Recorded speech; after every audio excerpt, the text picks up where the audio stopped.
بسم اللہ الرحمن الرحیم۔ محترم ناظرین، السلام علیکم۔ ناظرین، آج میں آپ کو سناؤں گی بے بسی اور بے حسی کی انتہا کا بہت دردناک واقعہ۔ میں ایک گھر کے قریب سے گزر رہا تھا کہ اچانک مجھے گھر کے اندر سے ایک 10 سالہ بچے کے رونے کی آواز آئی۔ آواز میں اتنا درد تھا کہ مجھے مجبوراً گھر میں داخل ہو کر معلوم کرنا پڑا کہ یہ 10 سالہ بچہ کیوں رو رہا ہے۔ اندر داخل ہو کر میں نے دیکھا کہ ماں اپنے بیٹے کو آہستہ سے مارتی اور بچے کے ساتھ خود بھی رونے لگتی۔ میں نے آگے ہو کر پوچھا، بہن کیوں بچے کو مار رہی ہو جبکہ ساتھ خود بھی روتی ہو؟ اس نے جواب دیا کہ بھائی آپ کو تو معلوم ہے کہ اس کے والد اللہ کو پیارے ہو گئے ہیں اور ہم بہت غریب بھی ہیں۔ میں لوگوں کے گھروں میں مزدوری کرتی ہوں اور اس کی پڑھائی کا مشکل سے خرچ اٹھاتی ہوں۔ یہ کمبخت اسکول روزانہ دیر سے جاتا ہے اور روزانہ گھر دیر سے آتا ہے۔ جاتے ہوئے راستے میں کہیں کھیل کود میں لگ جاتا ہے اور پڑھائی کی طرف ذرا بھی توجہ نہیں دیتا، جس کی وجہ سے روزانہ اپنی اسکول کی وردی گندی کر لیتا ہے۔ میں نے بچے اور اس کی ماں کو تھوڑا سمجھایا اور چل دیا۔ ایک دن میں صبح صبح سبزی منڈی کچھ سبزی وغیرہ لینے گیا تو اچانک میری نظر اسی 10 سالہ بچے پر پڑی جو روزانہ گھر سے مار کھاتا تھا۔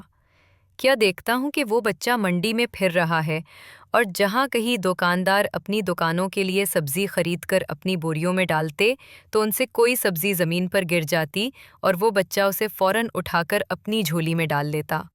میں یہ ماجرا دیکھ کر پریشانی میں مبتلا ہو رہا تھا کہ چکر کیا ہے۔ میں اس بچے کو چوری چوری فالو کرنے لگا۔ جب اس کی جھولی سبزی سے بھر گئی تو وہ سڑک کے کنارے بیٹھ کر اونچی اونچی آوازیں لگا کر اسے بیچنے لگا۔ منہ پر مٹی، گندی وردی اور آنکھوں میں نمی کے ساتھ ایسا دکاندار میں اپنی زندگی میں پہلی بار دیکھ رہا تھا۔ دیکھتے ہی دیکھتے اچانک ایک آدمی اپنی دکان سے اٹھا، جس کی دکان کے سامنے اس بچے نے ننھی سی دکان لگائی تھی۔ اس شخص نے آتے ہی ایک زوردار پاؤں مار کر اس ننھی سی دکان کو ایک ہی جھٹکے میں ساری سڑک پر پھیلا دیا اور بازو سے پکڑ کر اس بچے کو بھی اٹھا کر دھکا دے دیا۔ ننھا دکاندار آنکھوں میں آنسو لیے دوبارہ اپنی سبزی کو اکٹھا کرنے لگا اور تھوڑی دیر بعد اپنی سبزی کسی دوسری دکان کے سامنے ڈرتے ڈرتے لگا لی۔ اس بار بھلا ہو اس شخص کا جس کی دکان کے سامنے اب اس نے اپنی ننھی دکان لگائی۔ اس شخص نے اس بچے کو کچھ نہیں کہا۔ تھوڑی سی سبزی تھی، جلدی فروخت ہو گئی۔ پھر وہ بچہ اٹھا اور بازار میں ایک کپڑے والی دکان میں داخل ہوا اور دکاندار کو وہ پیسے دے کر دکان میں پڑا اپنا اسکول بیگ اٹھایا اور بنا کچھ کہے اسکول کی جانب چل دیا۔ میں بھی اس کے پیچھے پیچھے چل رہا تھا۔ جب وہ بچہ اسکول گیا تو 1 گھنٹہ دیر ہو چکی تھی، جس پر اس کے استاد نے ڈنڈے سے اسے خوب مارا۔ میں نے جلدی سے جا کر استاد کو منع کیا کہ یتیم بچہ ہے، اسے مت مارو۔ استاد فرمانے لگے کہ سر، یہ روزانہ 1 گھنٹہ دیر سے آتا ہے۔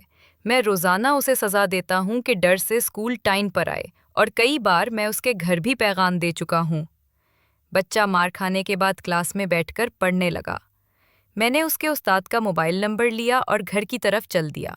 گھر جا کر معلوم ہوا کہ میں جو سبزی لینے گیا تھا وہ تو بھول ہی گیا ہوں۔ حسب معمول بچے نے اسکول سے گھر آ کر ماں سے ایک بار پھر مار کھائی ہوگی۔ ساری رات میرا سر چکراتا رہا۔ اگلے دن صبح کی نماز ادا کی اور فوراً بچے کے استاد کو کال کی کہ منڈی ٹائم ہر حالت میں منڈی پہنچے، جس پر مجھے مثبت جواب ملا۔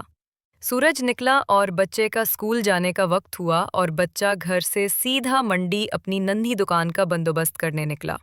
میں نے اس کے گھر جا کر اس کی والدہ کو کہا کہ بہن میرے ساتھ چلو، میں تمہیں بتاتا ہوں آپ کا بیٹا اسکول کیوں دیر سے جاتا ہے۔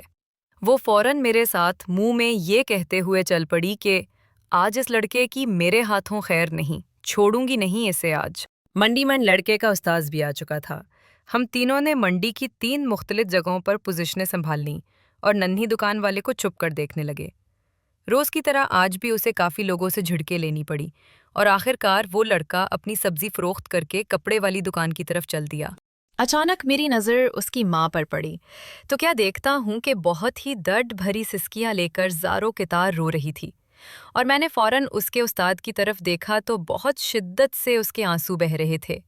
دونوں کے رونے میں مجھے ایسا لگ رہا تھا جیسے انہوں نے کسی مظلوم پر بہت ظلم کیا ہو اور آج ان کو اپنی غلطی کا احساس ہو رہا ہو۔ اس کی ماں روتے روتے گھر چلی گئی اور استاد بھی سسکیاں لیتے ہوئے اسکول چلا گیا۔ حسب معمول بچے نے دکاندار کو پیسے دیے اور آج اس کو دکاندار نے ایک لیڈی سوٹ دیتے ہوئے کہا کہ بیٹا آج سوٹ کے سارے پیسے پورے ہو گئے ہیں، اپنا سوٹ لے لو۔ بچے نے اس سوٹ کو پکڑ کر اسکول بیگ میں رکھا اور اسکول چلا گیا۔ آج بھی 1 گھنٹہ لیٹ تھا۔ وہ سیدھا استاد کے پاس گیا اور بیگ ڈیسک پر رکھ کر مار کھانے کے لیے پوزیشن سنبھال لی اور ہاتھ آگے بڑھا دیے کہ استاد ڈنڈے سے اس کو مار لے۔ استاد کرسی سے اٹھا اور فوراً بچے کو گلے لگا کر اس قدر زور سے رویا کہ میں بھی دیکھ کر اپنے آنسوؤں پر قابو نہ رکھ سکا۔ میں نے اپنے آپ کو سنبھالا اور آگے بڑھ کر استاد کو چپ کرایا اور بچے سے پوچھا کہ یہ جو بیگ میں سوٹ ہے وہ کس کے لیے ہے؟ بچے نے جواب دیا کہ میری ماں امیر لوگوں کے گھروں میں مزدوری کرنے جاتی ہے اور اس کے کپڑے پھٹے ہوئے ہوتے ہیں۔ اس کے پاس جسم کو مکمل ڈھانپنے والا کوئی سوٹ نہیں ہے، اس لیے میں نے اپنی ماں کے لیے یہ سوٹ خریدا ہے۔ یہ سوٹ اب گھر لے جا کر ماں کو دو گے؟ میں نے بچے سے سوال پوچھا۔ جواب نے میرے اور اس کے استاد کے پیروں کے نیچے سے زمین ہی نکال دی۔ بچے نے جواب دیا، نہیں انکل جی، چھٹی کے بعد میں اسے درزی کو سلائی کے لیے دے دوں گا اور روزانہ تھوڑے تھوڑے پیسے جمع کر کے سلائی دوں گا۔ جب سلائی کے پیسے پورے ہو جائیں گے تب میں اسے اپنی ماں کو دوں گا۔ استاد اور میں یہ سوچ کر روتے جا رہے تھے کہ ابھی اس معصوم کو اور منڈی جانا پڑے گا اور لوگوں سے دھکے کھانے پڑیں گے اور ننھی دکان لگانی پڑے گی۔ آخر کب تک غریبوں کے بچے ننھی دکانیں لگاتے رہیں گے؟ آخر کب تک؟ کب تک ہم اپنے جیسے ہی انسانوں کے حقوق کی تباہی لاتے رہیں گے؟ پتہ نہیں ہم کیسے مسلمان ہیں۔ خدارا اس پر ضرور سوچئے گا۔ ناظرین، اگر آپ نے ابھی تک میرے چینل احساس کی کرن کو سبسکرائب نہیں کیا تو جلدی سے کر لیں تاکہ میں آپ کے لیے لا سکوں مزید نئی ویڈیو۔ آپ کو یہ ویڈیو کیسی لگی کامنٹ کر کے ضرور بتائیے گا۔ ملتے ہیں مزید نیو ویڈیو کے ساتھ، تب تک کے لیے اللہ حافظ۔